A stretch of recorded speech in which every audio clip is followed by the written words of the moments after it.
Those Jhene Aiko Type Beats, huh? Shit, I don't blame you, my G. I love them too. And that's why in this video, I'm going to put you onto 4 chord progressions that you can start using to make those smooth Jhene Aiko Type beats. Let's go.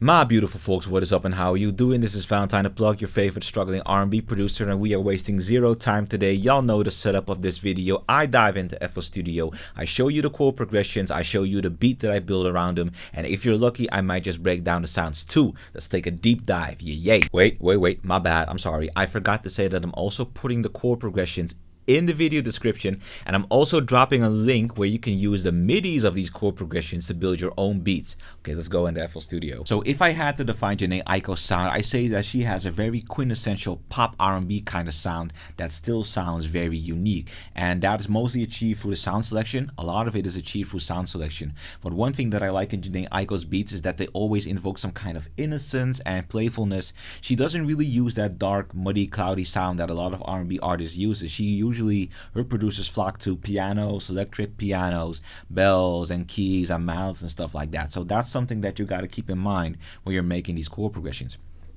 This chord progression that we're rocking with in the key of C sharp major features a C sharp minor, excuse my French, features a C sharp minor 9 and goes down into this G sharp major 7, of which I double the third and play the little C sharp grace note right here. We are rocking with an A major 7 chord, again with the grace notes. Don't sleep on the grace notes when you're making these kind of beats.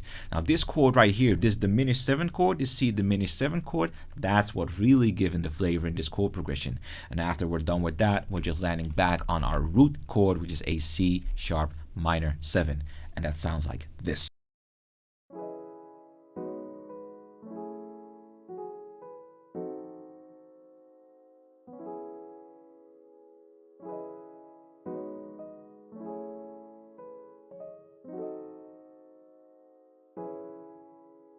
Ooh, so beautiful. Now, if you want to spice that up like I did, I added an electric piano, I added another dreamy piano in Omnisphere, and you know, I'm gonna just play you a little bit of the beat again.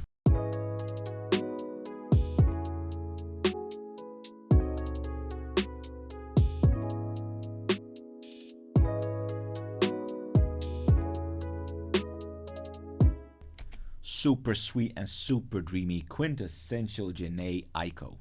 Let's head on to the second one. Alright, beautiful folks, second chord progression, and I just want to reiterate, Jhene Aiko chord progressions don't have to be complex by any means. They can just be simple. You don't need to use all kinds of esoteric and eccentric chords. You can just stick to your major 7, minor 7 chords and your diminished chord and your dominance, and you'll be fine. You'll be fine, honestly.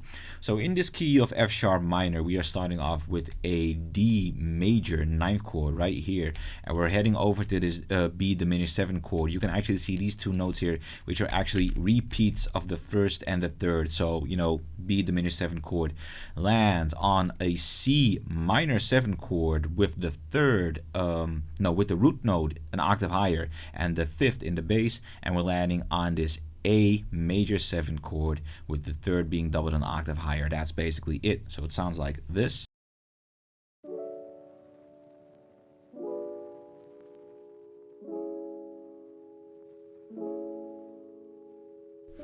And you immediately hear, you know, what kind of difference it makes, you know, moving this note up just one semitone higher. It creates that form of tension. It's kind of a similar movement to what you would get if you would raise one of the other notes, you know. So basically the tip that I want to give y'all, if you want to play the same chord twice, you want to differentiate a little bit, start by raising and lowering your notes to create that tension.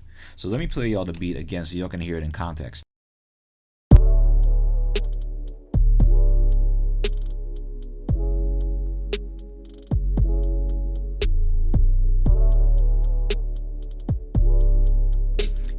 this beat just works amazingly well with a very vibey pad, which I got from, I think I got it from Expand, the action pads, Expand, Hidden Gem, cop it. And I think I even have a synth kind of lead. I think I called it a synth lead, but it's actually a soft synth lead, this patch here in Expand, which got me this amazing sounding beat right here.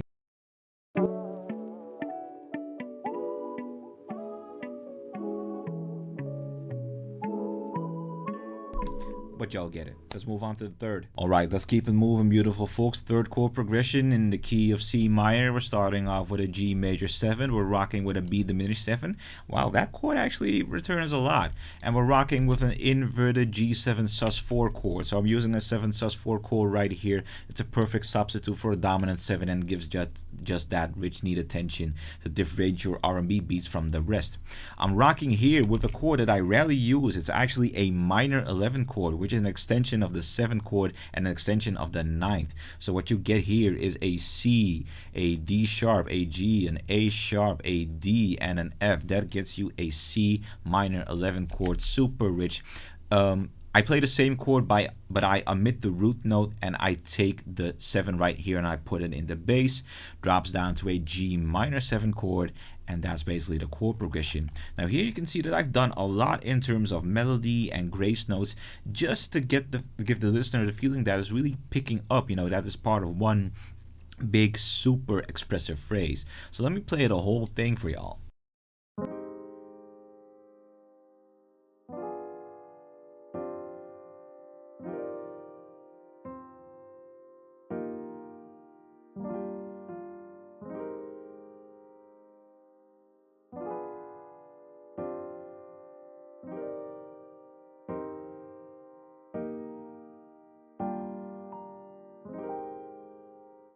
And that is essentially the power of extending your chords and playing licks around your chords to get those really expressive Jhene Aiko kind of beats. Alright, beautiful folks, last chord progression. Let's make this one count. We're rocking with the 6th degree in the key of D minor. We are rocking with an A sharp major 7 chord, and we are transitioning to a D minor chord, a regular D minor chord, no extensions, just the 5th in the bass.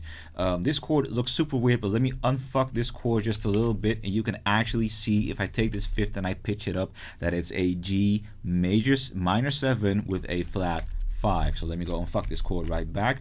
Cool, we're back on our 1st degree again, so we're relying a lot on our 1st degree, the root chord of course.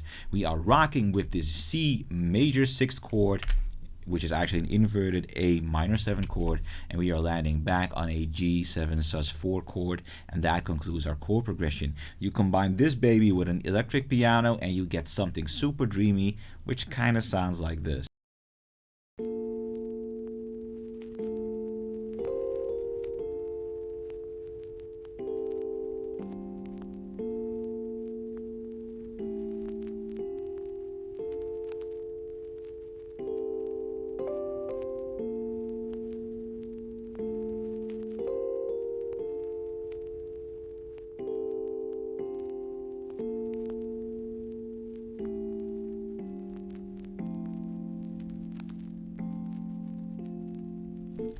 Now at the end, of course, y'all did hear something different. Y'all did see me differentiate, of course. So I did introduce y'all to that D minor 9th chord inverted, just to give you the idea that the phrase is closing, that we're at the end of, say, the sentence and the story that we're telling, and that we're cycling back to the beginning. So I want to tell you a little bit about this beat. I actually based it heavily on the Never Call Me song, which is off her Trip album. This is a amazing album, by the way. And you know, in terms of composition, you can definitely hear it. Y'all heard it in the preview, but I'm gonna play just a little bit for y'all again.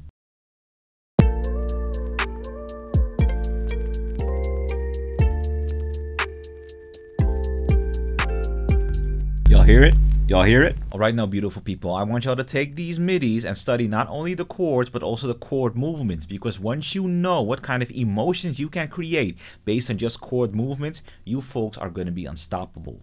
With that being said, beautiful folks, I hope y'all enjoyed the video and I hope to see y'all in the next video. Y'all be easy. Peace.